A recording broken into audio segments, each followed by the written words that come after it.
4 days కు ముందు 3 బాక్సులు దొరికాయి. ఒకటి పోలీస్ స్టేషన్ ముందు, ఇంకోటి టీకానగర్ పాల్బూత్ దగ్గర, మూడోది కొలతూరు మార్కెట్ లో. ఈ మూడిట్లోనూ కామన్ గా ఉన్నది ఈ మాస్క్ మాత్రమే.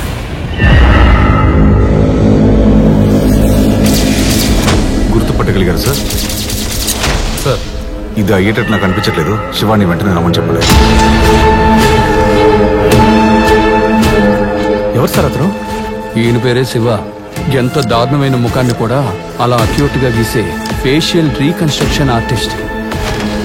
అది మాత్రమే కాదు, సాల్వ్ చేయలేని కేసులను కూడా క్రైమ్ స్టోరీ రాసిచ్చే రైటరు. శివ రాసిచ్చే రిపోర్ట్లన్నీ నిజానికి దగ్గరగా ఉంటాయి.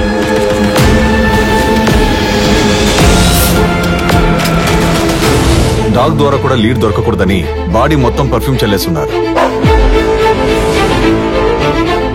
నువ్వు గీసిందే. ఈ అమ్మాయి ముఖం ఏ మిస్సింగ్ కేసు ఫైల్లోనూ ఇంతవరకు మ్యాచే కాలేదు. ఒకవేళ కంప్లైంటే రాని కేసు అయి ఉండొచ్చు కదా సార్.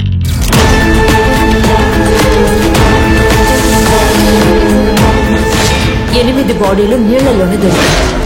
ఏ బాడీలోనూ ఇన్నర్ ఆర్గాన్స్ లేవు, కానీ పాతి పెట్టేటప్పుడు ఆర్గాన్స్ తోనే పాతి పెట్టారు. డెడ్ బాడీస్ ఆర్గన్స్ తో ఏం చేస్తారు?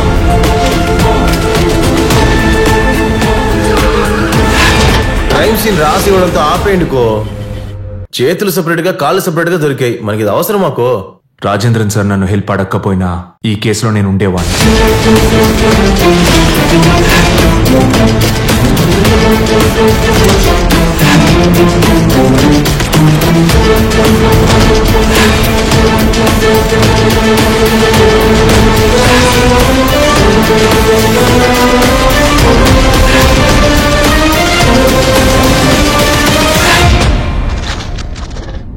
ఒకవేళ ఈ హత్య నేను చేసుంటే తప్పకుండా స్టేషన్ ముందైతే పెట్టేవాడిని కాదు.